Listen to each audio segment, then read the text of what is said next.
The Pale Blue Eye is a movie set in the 1800s in which Edgar Allan Poe is recruited to assist a detective with solving a seemingly unsolvable murder.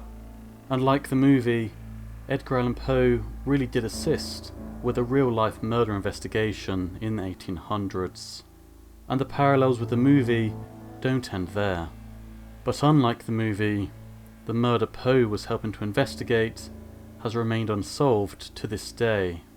Join us as we discuss the mysterious murder of Mary Rogers, the true story behind the Netflix movie The Pale Blue Eye.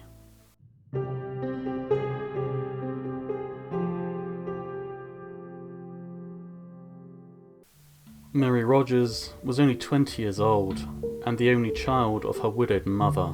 At the time of her murder in July 1841, which would go on to become a national sensation. She was famed for her beauty, which is part of the reason she had been employed in a New York tobacco store and earned the nickname the Beautiful Cigar Girl.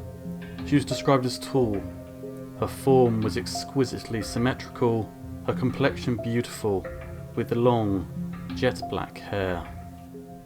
It was 10 a.m. on the 25th of July, 1841.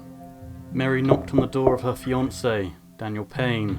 The couple had plans to marry in the near future, and informed him that she would be visiting her aunt in Bleecker Street.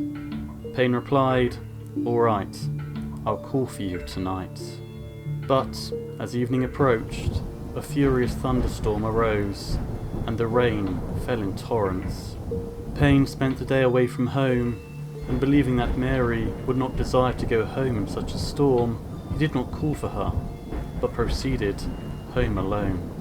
When Payne returned, he explained to Mary's mother why he had not called on Mary, and she expressed her approval at him not bringing her through such a storm. They both fully expected Mary to return home the following morning, once the storm had passed. But when she didn't come back the next day, Payne and Mary's mother spoke to Mary's aunt, and they became more concerned when the aunt claimed that she had not been expecting Mary, nor had Mary ever arrived at her home. This wasn't the first time Mary had disappeared that year. 4 months earlier, in late January 1841, Mary didn't turn up for work. The matter was reported to the authorities, and the press gave great publicity to the mysterious disappearance of the now famous cigar girl. Mary returned 6 days later, and while she appeared to be in good health, the cheery smile was gone, and she now held a sad, thoughtful expression. To all inquirers, she abruptly explained that she'd been visiting relatives in the country.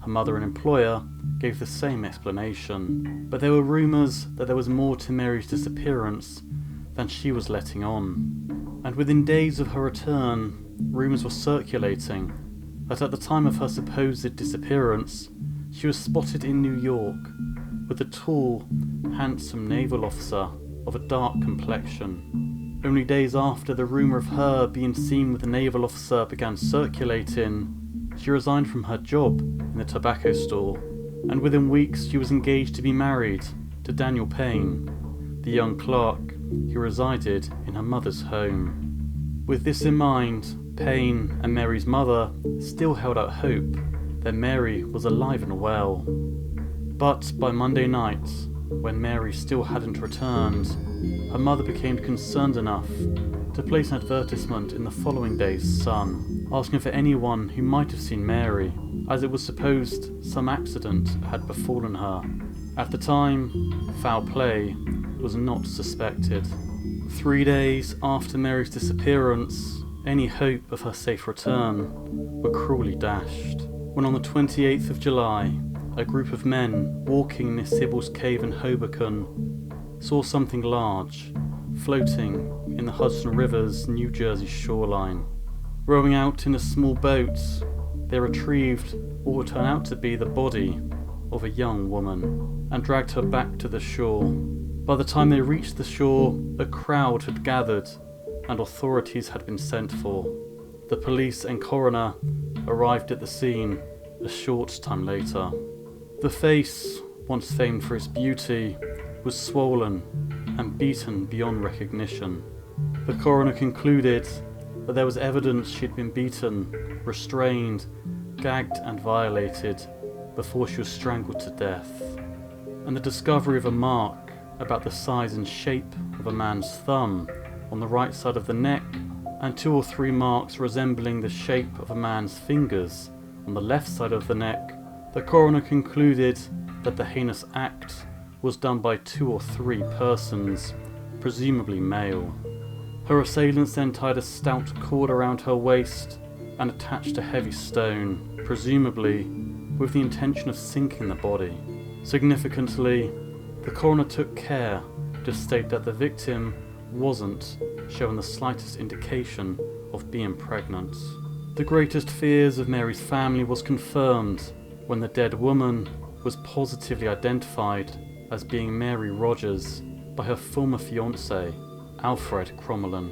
There were a number of theories put forward, ranging from Payne murdering Mary because he feared her rejection, to a botched surgery to terminate an illegitimate pregnancy. But Payne had a cast iron alibi, and as the coroner had stated, there were no signs of Mary being pregnant. So neither theory was seriously considered by the police. In the absence of any progress made by the police, Edgar Allan Poe took it upon himself to solve the crime, and reviewed a number of witness reports that informed his own theory of what he believed had happened to Mary Rogers. A stagecoach driver named Adams reported seeing Mary alive and well on Sunday the 28th of August. She was accompanied by a tall, handsome, well-dressed man of a dark complexion. They disembarked a ferry boat at Hoboken at the Bulls Ferry, and she went with him to a roadhouse near Elysian Fields, known as Nick Mullins. This would be corroborated by Frederica Loss, the innkeeper of a tavern by the name of Nick Moore's house. She stated she'd seen Mary in the company of a man, matching the previous description, dining in the tavern. Shortly after the couple left, Mrs. Loss would claim to have heard screaming coming from the woods. But as the place was a resort of questionable characters, and such sounds were of frequent occurrence, she gave no further thoughts to the matter.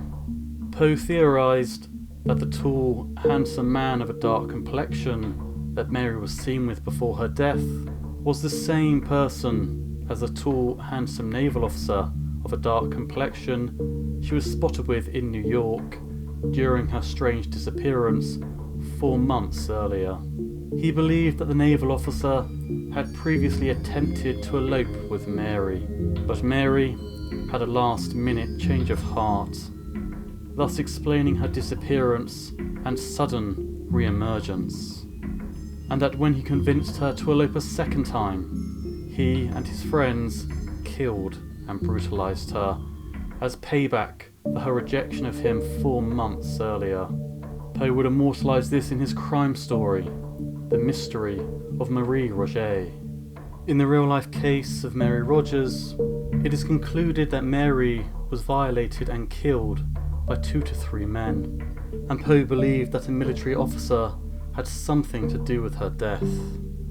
In the movie The Pale Blue Eye, Poe finds out that the detective murdered 3 West Point military cadets in revenge, as the detective's daughter Mattie, like Mary, was violated by 3 military men. Mary Rogers' body was found in a body of water. That body of water was the Hudson River. In the movie The Pale Blue Eye, Mattie would take her own life, and her body would also be found in a body of water. The West Point Military Academy overlooks none other than the Hudson River, the very same river Mary Rogers' body was found in. And just like the movie, Poe became embroiled in both investigations, and Poe did attend West Point Academy. The movie seems to imply that the detective was a sort of father for Mary Rogers, taking revenge on the men that assaulted her and took her life, and at least given her the justice in fiction that she was never provided in reality. So whether she was killed by a gang or strangled by a jilted lover, the legacy of her death would lead to a fascination with true crime that continues to this day. And despite the application of Poe's genius to the tragic case of Mary Rogers, her killer or killers were never brought to justice, and the case remains unsolved. If you enjoyed this episode, please remember to like, share and subscribe. We upload at least twice a week, so that way you won't miss any future episodes. And if you've made it this far, thank you very much for listening.